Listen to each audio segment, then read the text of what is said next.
Welcome to DrJLT Economics. I'm Dr. Julian Tong. In today's episode, I want to talk a little bit about modern monetary theory. Of course, I've mentioned it a couple of times already in this podcast, and I'm pretty certain that a lot of you may have already heard of it and perhaps have even formed some opinions of it. But I just want to share a little bit of my opinion on modern monetary theory. Obviously, just to take a couple of sentences to summarize my feelings, it is that modern monetary theory is bullshit, that it is very close to fascism.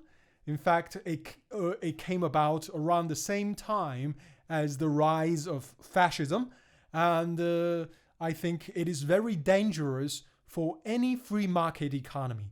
And perhaps not even exclusive to free market economies. Even I would say even more authoritarian governments, if becoming addicted to modern monetary theory, is going to lead to a bit of huge disasters. And there are some already examples that has taken place in the last century since the modern monetary theory has been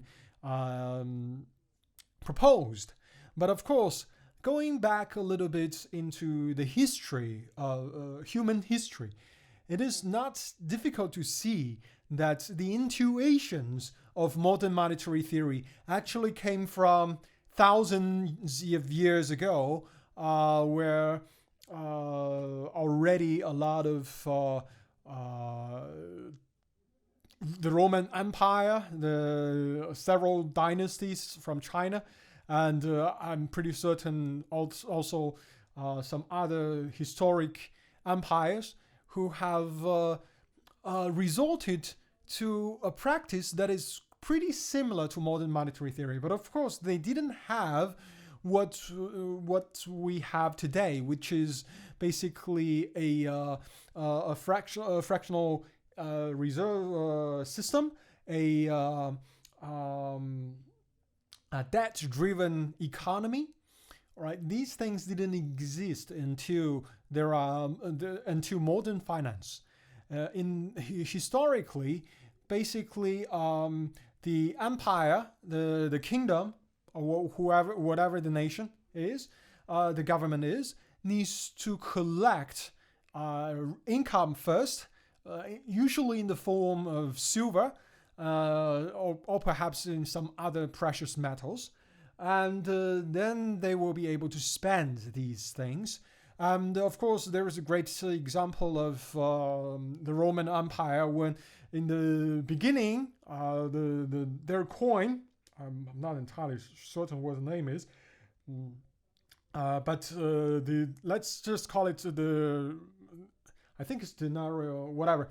The Roman coin was famous for being 100% silver. And then, in order to pay for that, I think one of the emperors, I think is one of the bad ones, or the one that is quite famous for being bad. This guy, I don't exactly remember his name. What he did was that he forced the Roman coinage, to mix 10% other base metal into the silver to make the coin, but he wanted to do so without letting other people know.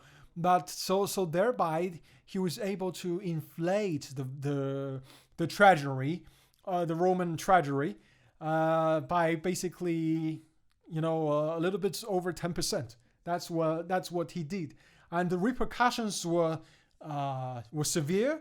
And eventually, just through this practice, of course, also through the empire building, which we can discuss in another time, but basically which involved conquering other resource colonies, exploit their resources, and thereby paying the conquest through the exploitation.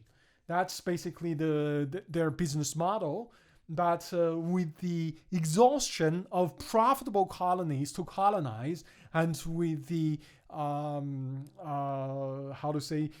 as they expand, they begin to get in contact with forces that are more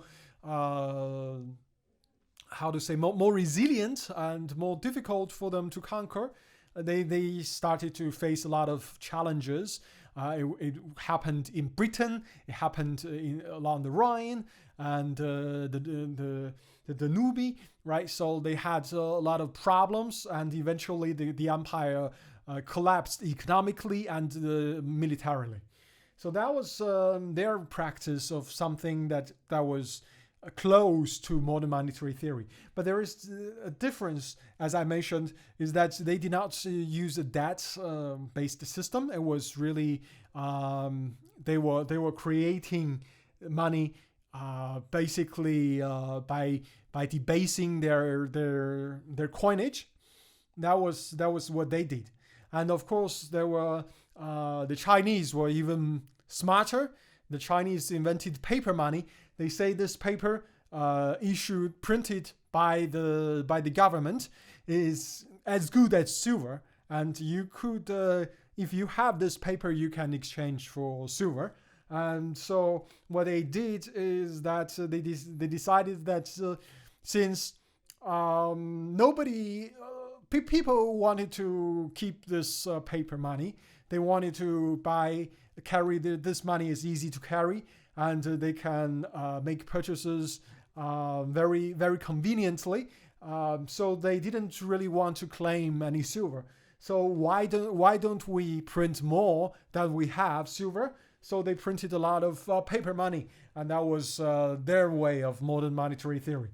But again, the difference is that it was not debt-based. All of these are basically money creation, but what is actually new in modern monetary theory is the idea that if a country issues its own currencies, then it can basically raise debt. The government can raise debt in this currency with impunity. The idea is that this debt will always be they can always pay off this debt by printing money, and therefore there is no damage to the authority. There is no risk of default. There is all kinds of benefits, and of course you would think, what if people started to use other means of other stores of value, for example, gold or silver? Well, then the modern monetary theory, this is very core to modern monetary theory, right? And this is really where it comes from the early 20th century, where the fascism, the idea of fascism really rose. And it is that the state has control, and the state can enforce through military, through the police, basically through the administration, to enforce people to use their currency, but in the forms of taxation. For example, you need to pay tax in my currency, for example, dollar. You need to pay tax in dollar. And all your assets need to be taxed in dollar. If you don't pay tax in dollar, go to federal penitentiary, right? That's taxation. It can be in the form of tariffs. So if you want to buy something else, if you want to bring some other type of asset from abroad here, then it's subject to a tax. Right, you need to, and this tax will have to be paid in my currency, so you need to use it. And then, of course, there is also an exit tax, which is currently, I think, perhaps unique to the United States. But if modern monetary theory is to be adopted more broadly, this exit tax, you can see it come about pop up in more jurisdictions, and it is really a very dangerous thing. But of course, I personally think the United States again has a unique position in that it is more able to enforce this exit tax. Another country, less powerful country, maybe one of its nationals just go abroad, obtain citizenship there, and stop paying tax. Just ignore this original nation. That is possible, but the United States, because because its unique position, it can cut off all the other jurisdictions, so it can force the other jurisdictions to basically help them enforce this exit tax. So through taxation, through tariffs, through exit tax, they can enforce the people, the citizens, to use their own currency. And since people are using this currency, then it's okay. I'm able to print whatever I want, and what they do actually, modern monetary theory is not just the state prints it, right? It's the central bank prints the money, and the state creates debt, and the central bank buys this debt and holds it forever, and so basically it's monetizing the debt. And this is modern monetary theory, and this is exactly what the ECB and what the Federal Reserve Bank of the United States have been doing. And that is basically what it is picking winners and losers, right? It is socializing losses, and it is at the same time, it is encouraging risk-taking behavior and creates all sorts of moral hazards that distorts market signals. It basically creates the scenario such that free market capitalism is dead with modern monetary theory. And I said a couple of times that it came about around the same time of fascism, because as you can see, the idea of a corporatist government, the idea of state control, of enforcement through violence, through violent means, of taxation, of tariffs, of exit tax, all these things. It really greatly resembles fascism, which became popular in the early 20th century. Of course, I'm not talking about the military aspect of fascism. I'm not talking about Hitler or whatever. No, it's not about the Nazis. It's really just about fascism as a way of governance, a way of organizing a country's economy. And that is basically what some countries, primarily in the Eurozone and in the United States, are facing, right? So I think, but anyway, I think as it has been in the past, whether it is Roman Empire, the Chinese dynasties, and elsewhere, when there is money printing, whether you monetize the debt or you just directly debase your currency, there is very little difference. The idea is that, of course, the idea that modern monetary theory is fundamentally different from printing money in the past is hilarious. It's simply false. It is it's practically a modern version of money printing.